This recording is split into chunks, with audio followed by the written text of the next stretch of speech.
Physical meeting की बात करेंगे कि जो हमारी फिजिकल मीटिंग लगती हैं ये किस तरह की हैं और इनको लगाने का तरीका क्या है। तो मैं आप सभी को बताना चाहूंगा कि हमारी जो ये फिजिकल मीटिंग है ये 3 प्रकार की मीटिंग हमारी लगती हैं।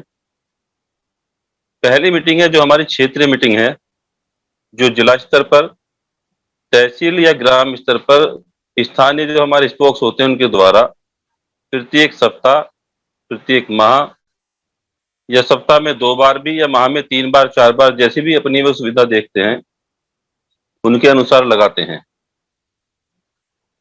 दूसरी मीटिंग है हमारी राष्ट्रीय स्तर की मीटिंग, जो विभिन्न राज्यों में लगाई जाती हैं और भिन्न भिन्न राज्यों से सभी हमारे संगी भाई उनमें पार्टिसिपेट करते हैं, उनमें अपनी प्रतिभागिता देते हैं, वहां पहुंचते हैं और मीटिंग को सफल बनाते हैं।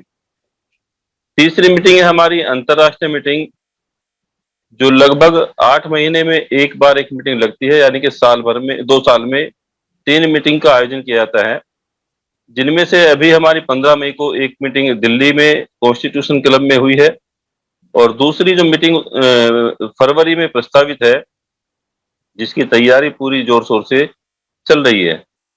तो ये हमारे 3 तरह की मीटिंग है। इन 3 तरह की मीटिंग में भी हमारे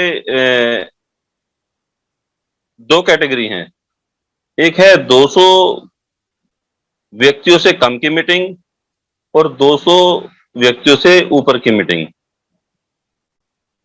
जो 200 लोगों से कम की मीटिंग होती है उसके लिए संघ से किसी परमिशन की आवश्यकता नहीं होती और जो 200 लोगों से ऊपर की मीटिंग होती है उसके लिए संघ से परमिशन की आवश्यकता होती है। इन मीटिंग को जितनी भी मीटिंग होती हैं, इन सभी मीटिंग को आयोजित करने के लिए हमारी कुछ कमेटियों का भी बनाई जाती हैं। जो 200 से ऊपर की हमारी मीटिंग होती हैं उनमें वो सारी कमेटियां अपनी प्रतिभागिता यानी कि पूरी तरह से काम करती हैं। इन मीटिंग को जितनी भी मीटिंग है हमारी 200 से ऊपर की, सफल और सही रूप से सुचारू रूप से इनका आयोजन करने के लिए जो हमारे स्थानीय स्पोक्स होते हैं उनके द्वारा ये अस्थायी कमेटियां बनाई जाती हैं, जिनमें पहली कमेटी होती है रेगुलेटिंग कमेटी। इसका जो कार्य है वो मीटिंग के साथ साथ अन्य जो सभी कमेटियां बनती हैं उन सब की निगरानी करना, उन सबकी जो जितनी भी कमेटी उनके सबके कार्यों को देखना और उनको समय समय पर दिशा निर्देश देना। दूसरी जो कमेटी हमारी वो बहुत ही महत्वपूर्ण और बहुत जिम्मेदारी कमेटी है, वो है मैनेजमेंट कमेटी, जिसका कार्य होता है जो भी हमारी मीटिंग लगेगी, जितने भी लोगों की मीटिंग लगेगी उसमें हमारा कितना व्यय या कितना खर्चा आएगा, किन किन मदों पर खर्चा होगा, मिनिमम खर्चा जो भी होगा उसका बजट तैयार करना, उस बजट का प्रस्ताव करना और उस प्रस्ताव को फाइनेंस कमेटी को दे देना, ताकि मीटिंग की व्यवस्था ठीक से की जा सके। तीसरी हमारी कमेटी है रिसेप्शन कमेटी। रिसेप्शन कमेटी का जो कार्य है वो है मीटिंग में जो प्रतिभागी होंगे, जो वहां मीटिंग में आएंगे, उनकी संख्याओं का डाटा एकत्र करना, कितने व्यक्ति वहां आएंगे, कहां कहां से आएंगे, वो सारा डाटा व्यवस्थित रूप से इकट्ठा करते हैं और सुरक्षित रखते हैं। चौथी जो कमेटी है वो है हमारी फाइनेंस कमेटी, क्योंकि जो मैनेजमेंट कमेटी है उसके द्वारा जो प्रस्तावित बजट है उसके अनुसार जो वहां के स्थानीय हमारे स्पोक होते हैं, जो स्थानीय स्पोक होंगे उनके द्वारा धनराशि का कलेक्शन करना, यानी कि जो भी वहां के लोकल हमारे स्पोक हैं वो अपना आपस में धनराशि कलेक्ट करते हैं और आय व्यय करके उसका ब्यौरा जब हमारी मीटिंग हो जाती है वो कमेटी के सामने रखते हैं। पांचवी कमेटी है हमारी स्वागत कमेटी। ये भी महत्वपूर्ण कमेटी है। जो भी लोग मीटिंग में आते हैं, वो चाहे बाहर से आने वाले हों, चाहे लोकल के हों, तो जो एक कमेटी होती है, जो हमारी स्वागत कमेटी है, वो सभी का स्वागत करती है। बैच या पटका लगाकर गले मिलते हैं आपस में और उनको बैठने का स्थान मुहैया कराते हैं। छठी कमेटी है हमारी फूड कमेटी। फूड कमेटी में जितने भी हमारे प्रतिभागी आते हैं मीटिंग में, उन सब के लिए खाने की व्यवस्था को देखना, यानी कि जो हमारे सभी साथी अपने अपने साथ पराठे या कोई भी खाद्य सामग्री लेकर आते हैं, उनको इकट्ठा करना और इकट्ठा करके उसको व्यवस्थित करना, अलग अलग करना। और जब लंच का समय होता है, उस लंच के समय से 1 घंटा पहले ही रेडी हो जाना और सभी को लाइन से खाना वितरण करना, खाने की व्यवस्था को देखना और अच्छी तरह से उस कार्य को संपन्न कराना, ये हमारी फूड कमेटी का कार्य है। सातवीं कमेटी है हमारी मिनट टू मिनट कमेटी। जो हमारी बैठक होती है, जो संगति होती है, उस कार्यक्रम को सुचारू रूप से चलाने के लिए, उसमें वक्ताओं को बोलने के लिए और उस कमेटी के जो अन्य कार्य हैं, जैसे कि शुरुआत हमारी जो होती है, ये आपका बुद्ध वंदना, त्रिशरण या पंचशील से हम शुरुआत करते हैं। उसके बाद अगला कार्यक्रम शुरू करते हैं वक्ताओं को समण संघ के बारे में अपना अपना कॉन्सेप्ट देना। तो उसमें सभी की जो वक्ता होते हैं, उनको समय समय पर कार्यक्रम बनाना और उनका पालन कराना, ये हमारी मिनट टू मिनट कमेटी का कार्य है। अगली जो हमारी 8वीं कमेटी है, वो है चरण पादुका कमेटी। चरण पादुका कमेटी का कार्य होता है, जितने भी हमारे प्रतिभागी होते हैं, जो हमारे सभी साथियों मीटिंग में आते हैं, उन सभी की चप्पल और जूते जो भी वो पहन कर आते हैं, उसको सही ढंग से कतार में लगवाना, ताकि जूते चप्पल की कतार को देखने के उपरांत कोई भी ये अंदाजा लगा सकता है कि भाई ये जो मीटिंग चल रही है, ये बहुत पढ़े लिखे और सभ्य लोगों की मीटिंग है और बहुत ही व्यवस्थित मीटिंग है। अगर हमारे जूते या चप्पल व्यवस्थित नहीं है, कतार में नहीं है, तो उसका मैसेज गलत जाता है और ये समझा जाता है कि यहाँ जितने भी लोग आए हैं, उन्होंने जूते चप्पल जो है सही लाइन में नहीं उतारे, सही ढंग से नहीं रखे, व्यवस्था जो है ठीक नहीं है। नवी कमेटी है हमारी प्रचार प्रसार कमेटी। तो मीटिंग के प्रचार प्रसार का कार्य करना इस कमेटी का कार्य है। जैसे कि जब भी मीटिंग आयोजित होगी, तो उससे पहले जो हमारी वहां की लोकल की कमेटी है या जो हमारे वहां के क्षेत्रीय जो हमारे वहां के स्पोक हैं, वो अपनी एक मीटिंग करते हैं, एक डेट निश्चित करते हैं और डेट निश्चित करने के साथ साथ वो स्थान तय करते हैं और फिर वो बताते हैं, घोषित करते हैं कि भाई हमारी फला डेट को ये मीटिंग रहेगी। तो उसी के साथ साथ मीटिंग का प्रचार प्रसार शुरू हो जाता है। वो चाहे हैंडबिल के द्वारा हो, चाहे पोस्ट के द्वारा हो, चाहे पंपलेट के द्वारा हो, चाहे बैनर के द्वारा हो, या फिर जो है जो हमारी डेली की मीटिंग जो मीटिंग होती है, ये वर्चुअल मीटिंग होती है, उसमें आकर उसको बताना, ये हमारे प्रचार प्रसार के माध्यम है, साधन है। तो उसका मीटिंग का प्रचार प्रसार किया जाता है। फिर है अनुशासन कमेटी। मीटिंग में आए प्रतिभागियों, चाहे वो महिला हो चाहे पुरुष हो, उनको अलग अलग लाइन में पंक्ति में सही ढंग से बिठाना व अन्य अनुशासन का पालन कराना। जैसे मीटिंग में कभी कभी क्या होता है, मीटिंग चल रही है और लोग बाग वहां से खड़े होकर बातचीत करने लगते हैं, या फिर मीटिंग चल रही है, बाहर से लोग आए, वो एक कोने पर खड़े हो गए, कभी उस कोने पर खड़े हो गए और बातचीत करने लगे। या मीटिंग में बैठे हैं, 4 आदमी इकट्ठे हुए, 4 लोग इकट्ठा हुए, वो आपस में बात करने लगे। उन सबकी व्यवस्था करना, उन सबको दुरुस्त रखना, ये हमारी अनुशासन कमेटी का कार्य है। मीटिंग के बीच में कोई भी इधर उधर खड़ा ना हो या कोई बात ना करे, या फिर जो बाहर से आने वाले हमारे साथी हैं, उन पर निगरानी रखना, उनको सही ढंग से सही स्थान पर बिठाना, खाने के समय तक उनको रोके रखना, उनको बताना कि भाई जैसे ही खाने का समय होगा, आपको खाना आपकी सीट पर या जहां आप बैठे वहीं आपको उपलब्ध करा दिया जाएगा।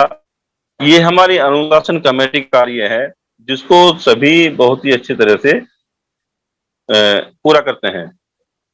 मीटिंग हाउस से पास कराने से पहले जो स्थानीय स्पोक होते हैं, उनकी मीटिंग करके संगति का स्थान व दिनांक का प्रस्ताव सर्वसम्मति से पारित करना। अगला पॉइंट है, उक्त कमेटियों में जो हमारी कमेटियां बनती हैं, जो मैंने अभी आपको 10 कमेटियां बताई हैं, उन कमेटियों में एक स्पोक से ज्यादा कमेटियों में यानी कि जो एक स्पोक है वो अन्य कमेटियों में भी रह सकता है, लेकिन उसका जो उपठाक है वो एक कमेटी का उपठाक रहेगा। अगला पॉइंट है, उक्त सभी कमेटियों के साथ कोऑर्डिनेशन के लिए नेटवर्किंग कमेटी से एक एक स्पोक सभी कमेटियों में लगाया जाता है, ताकि वह 24 घंटे कमेटी के सहयोग के लिए उपलब्ध रहे। तो जो नेटवर्किंग है हमारी, जितने हमारे साथी नेटवर्किंग है, उन सभी से एक एक व्यक्ति इन कमेटियों में रखा जाता है, ताकि जो कार्य है उस पर नजर रखी जा सके और उसको सही रूप से सही अंजाम दिया जा सके, और अगर किसी कार्य में कोई शिथिलता है तो उस कार्य को करने के लिए वह हर समय उपलब्ध रहे।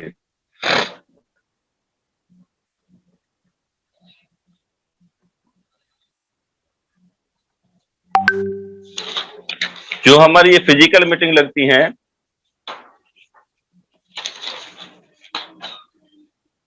इनमें संघ की कोई भी, ये मैं जो पॉइंट बता रहा हूं मुख्य पॉइंट है, संघ की कोई भी मीटिंग सिंगल पर्सन द्वारा आयोजन के आधार पर नहीं होती। यानी कि कोई भी सिंगल पर्सन अपनी ओर से किसी भी तरह की इस तरह की कोई मीटिंग नहीं लगा सकता, बल्कि संयुक्त रूप से सभी कमेटियों की सहभागिता से ही सुनिश्चित होगी। यानी कि जो हमने अभी कमेटी बताई है, इन कमेटियों की सहभागिता हर मीटिंग में सुनिश्चित की जाएगी, उसके द्वारा ही सभी कमेटियां लगेंगी।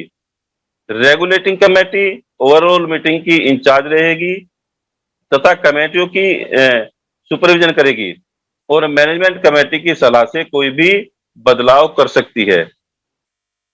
जो हमारी ये सभी मीटिंग्स लगती हैं जो मैंने बताई हैं, या 200 से ऊपर हैं चाहे 200 से कम की मीटिंग है, इनका बिल्कुल साधारण सा नियम है और साधारण तरीके से लगाई जाती हैं। कम से कम खर्च पर ये मीटिंग आयोजित की जाती हैं। जितनी भी हमारी छोटी मीटिंग है, जो क्षेत्रीय मीटिंग मैंने बताई हैं अभी, उन सभी मीटिंग्स में सभी लोग अपने घर से खाना लेकर आते हैं। खाने पर कोई भी व्यय नहीं किया जाता। बैठने का स्थान उसमें हमारा सब फ्री का होता है, और यह कोशिश की जाती है वह स्थान या तो हमारा अंबेडकर भवन हो, या फिर बुद्ध विहार हो, या कोई पंचायती भवन हो। और अगर हमें खुले में कहीं अच्छा स्थान मिलता है, हम उसको भी यूज कर सकते हैं, जैसे कि पार्क हो गए, जहां हमको कोई पैसा उस स्थान का ना देना पड़े। व्यवस्था के रूप में हम अगर सुविधा समझते हैं तो गद्दों से भी काम चला लेते हैं। अगर ऐसी कोई सुविधा नहीं है तो अपने घर से हम दरी भी ला सकते हैं, बेडशीट भी ला सकते हैं, उस पर बैठकर भी हम मीटिंग कर सकते हैं। कुल मिलाकर हमें कोई भी एक्स्ट्रा खर्च नहीं करना होता, और ना ही हम करते हैं। माइक, छोटे छोटे माइक हम सभी के साथ में है, हम माइक पर भी ज्यादा खर्च नहीं करते। केवल इतना बड़ा माइक हम सब रखते हैं अपनी मीटिंग में, ताकि हमारी बात जो पीछे बैठने वाले लोग हैं उन तक पहुंच जाए। तो माइक पर भी कोई खर्चा हमारा नहीं होता। मंच का आयोजन हमारी किसी भी मीटिंग में नहीं होता, और ना ही कोई फूल माला होती है। बिल्कुल साधारण सी मीटिंग होती है, बिल्कुल जो हमारा पुराना पैटर्न है, जो भगवान बुद्ध के समय से चला आ रहा है, उसी पैटर्न पर मीटिंग लगाई जाती है। इसका कोई भी एक्स्ट्रा खर्च नहीं होता। और जो हमारी राष्ट्रीय स्तर की मीटिंग है, जैसे कि पानीपत में हुई और लखनऊ में हुई, नागपुर में अभी 2 अप्रैल को हमारी मीटिंग हुई, और अभी जो मीटिंग संकिसा में होने वाली है 16 अक्टूबर को लखनऊ में होने वाली है, 23 सितंबर को बड़ोदरा में होने वाली है, फिर नागपुर में होने वाली है 4 अक्टूबर को, मुंबई को 5 दिसंबर को होने वाली है, एक हरियाणा बहादुरगढ़ में प्रस्तावित है वो होने वाली है। तो जितनी भी हमारी राष्ट्रीय स्तर की मीटिंग है या राज्य स्तर की मीटिंग है, उनमें जितने भी लोग इन मीटिंगों में प्रतिभा करते हैं, जो लोग भी जाते हैं, वो सब अपना खर्चा स्वयं वहन करते हैं। और यहाँ से जब वो लोग उस मीटिंग में पहुंचते हैं तो वहां की जो कमेटियां होती हैं, जो वहां के स्पोक होते हैं, उनका एक ध्येय होता है कि भाई कम से कम खर्चा आने वालों के लिए हो। तो वो रहने का जो स्थान है, या तो अपना संगी साथी का घर होता है, या कोई अपना बुद्ध विहार होता है, या फिर कम से कम खर्च पर किसी होटल का, या फिर जो है पंचायती भवन के रूम्स वगैरह होते हैं।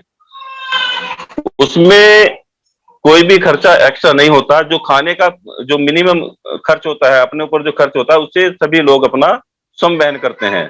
तो इसमें एक्स्ट्रा कोई भी खर्च नहीं होता। अंतरराष्ट्रीय मीटिंग का भी यही है।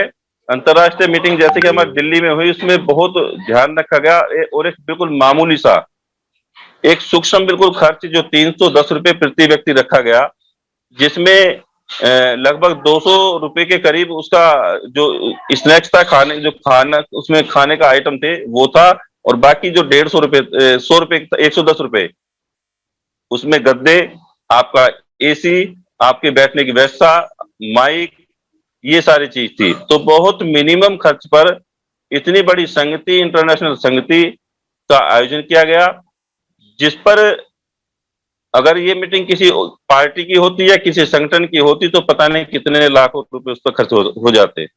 तो संघ का उद्देश्य यही होता है कि भाई कम से कम खर्च पर इन मीटिंग का आयोजन किया जा सके और इन मीटिंगों को सफल बनाया सके।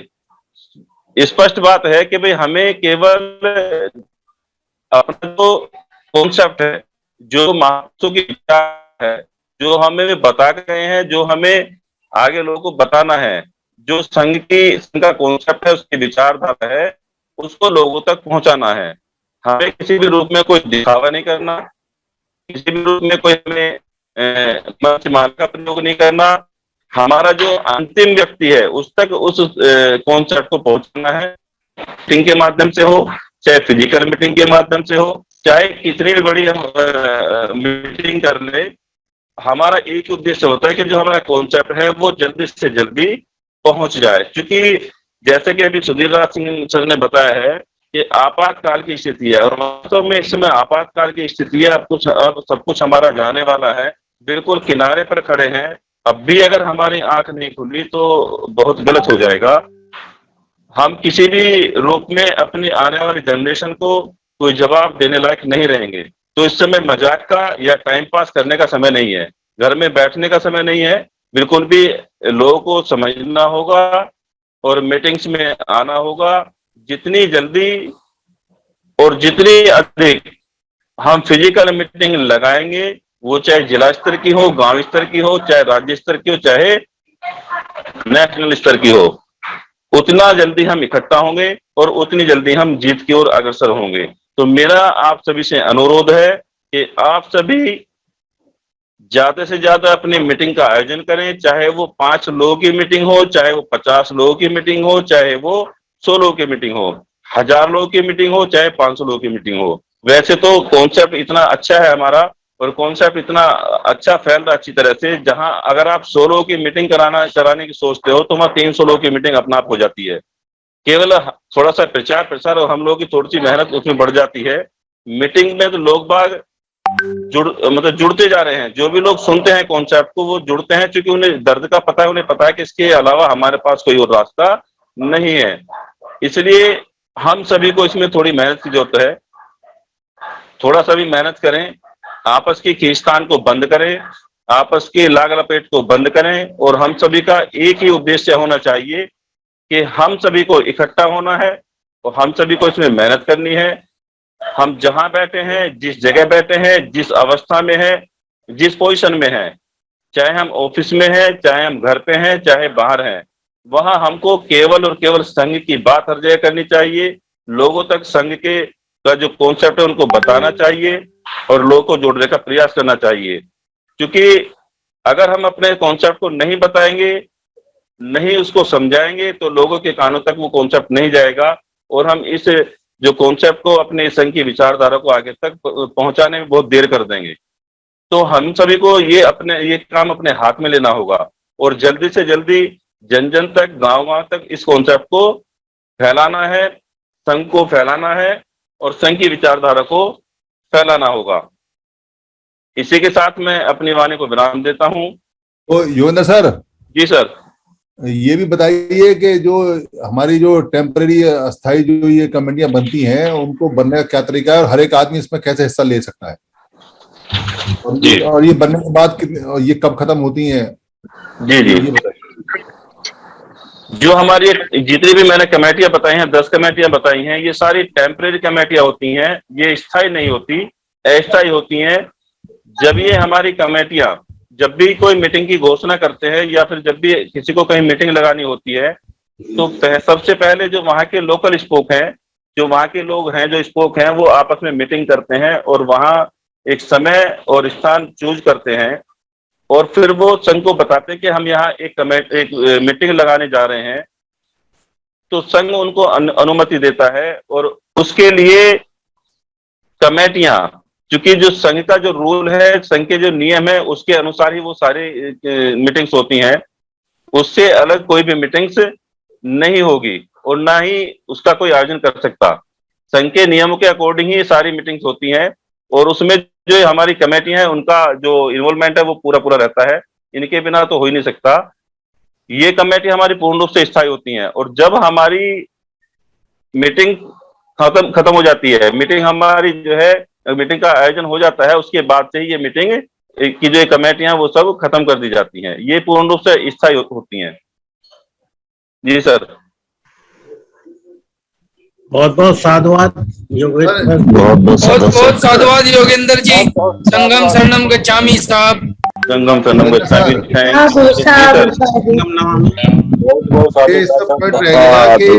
हमारी कमेटियां बनती हैं, कोई कार्यक्रम डिसाइड होता है, तो वहाँ जो लोग होते हैं उनको खुद ही कमेटी बनानी पड़ती है। जी जी हाँ, वो है, जितने भी हमारे वहाँ के स्पोक होते हैं उन्हें खुद ही एक कमेटी बनानी होती है और वो वहाँ का जो खर्चा है, जो उस पर खर्चा होता है, वो भी बहन उन सभी को खुद ही करना होता है। चाहे वो माइक का खर्चा हो, चाहे वहाँ के उसका गद्दों का खर्चा हो, जो भी खर्चा है उसमें लगता है, उसका जो मिनिमम खर्चा है वो वहाँ के स्पोक को ही उसमें बहन करना होता है। और जो कमेटियां वहाँ के स्पोक जो होते हैं, वो कमेटियां भी उन स्पोक की बनाई जाती हैं। अगर कहीं इस तरह की वहाँ स्पोक नहीं है अभी, तो वहाँ इस तरह की बड़ी मीटिंग का आयोजन नहीं किया जाता। वहाँ फिर जो है दूसरा तरीका है, वो संघ के जितने भी हम सब लोग हैं उसे फिर दूसरे तरीके से करते हैं। जी सर। साधु साधु, धन्यवाद। अगला कंसेप्ट देने के लिए आर.एस. स्वामी सर आएंगे। आर.एस. स्वामी सर कंसेप्ट के लिए आ गए।